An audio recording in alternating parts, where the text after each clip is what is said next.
There is a group in New Zealand recently come to public attention called Fizz. Now, who are Fizz? Fizz are a group that want to see New Zealand be sugar-free from drinks, to have drinks that are sugar-free, to not have any drinks that have sugar in them by 2025. I was just trying to figure out how to quite say that. So think about your drinks at your dairy that are full of sugar. They want to see all of those gone by 2025. To explain a bit more about who they are and what they do, Gerard Sunborn, who is the founder of Fizz, he was on News Talk ZB and basically asked, what is Fizz? This is what he had to say. Fizz, we have a vision of getting to a sugary drink-free New Zealand by 2025, and so the things we do are in and around working towards that vision and goal.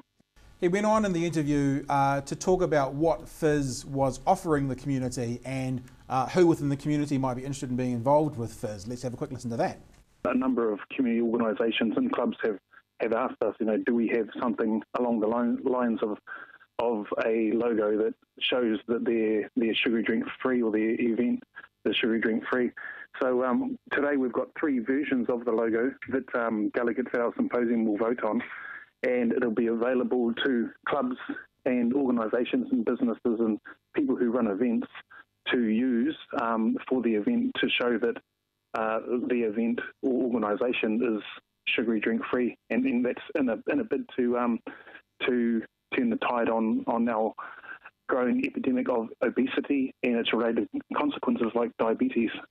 So essentially, they are looking to have sugary drinks gone by 2025, and they're starting by offering logos and signage and encouraging groups in the community not to carry sugary drinks. And then they put up a sign, Lisa, saying no sugary drinks here, none to be seen, nothing to see here. What is wrong with these people, Pat? They make my blood boil. It's just another blow to, thinking for yourself and freedom of choice. Stop. I mean, this man needs a hobby, obviously. If you don't want your kids to drink sugary drinks, don't give them any pocket money. They won't have money in their pockets when they go to the dairy on the way to school.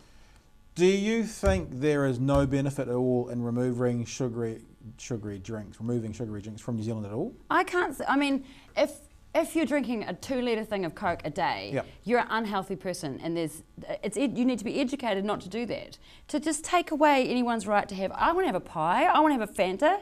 I don't want someone saying don't. It's ridiculous. But we all know that education doesn't work. Do we know that? Yeah, absolutely. It's a long story, but I spent lots of times working in radio when I would go, for example, into a class. I remember doing a class who was in the health syllabus for schools, and asking them about, and talking to the teacher and saying, what should these kids know by now? And then talking to the kids about sex ed, and they knew nothing that they should know by now. So look, I don't believe education works. Now, so my question is always the harmful effect of whatever the thing is, in this case it's sugar. Yeah.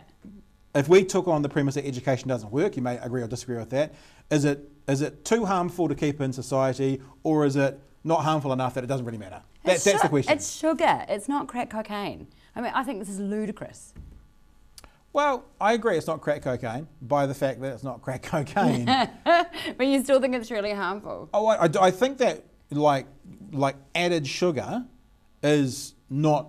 I mean, if you have a look, I mean, I don't want to get into the no sugar rule and the I quit sugar and all that kind of stuff. Yeah. But that sugar film and that kind of stuff, tracking what sugar is alleged to have done in our society since the low fat revolution of the 80s started, I think there's enough research out there to say the question should be asked. But this is a parental control issue. This isn't some humbug do-gooder who should be telling the country to put up logos. But you're only thinking about an 11-year-old. What about a 21-year-old? What about an 18-year-old? What about people that look, I'm not also advocating for the complete ban. I'm not, but I think the conversation is bigger than just let people do what they want, because there is a linear where we would all agree. Actually, you know what? Maybe we shouldn't legalise crack cocaine. So we all agree that there is a linear. Where most people disagree is where that line of stopping it should come in. That's where the disagreement is. And so the question is sugar one of those things that is evident that it's harmful enough to society to get rid of, or is it not? That's the question. And I think there's evidence at the moment to say that maybe it is,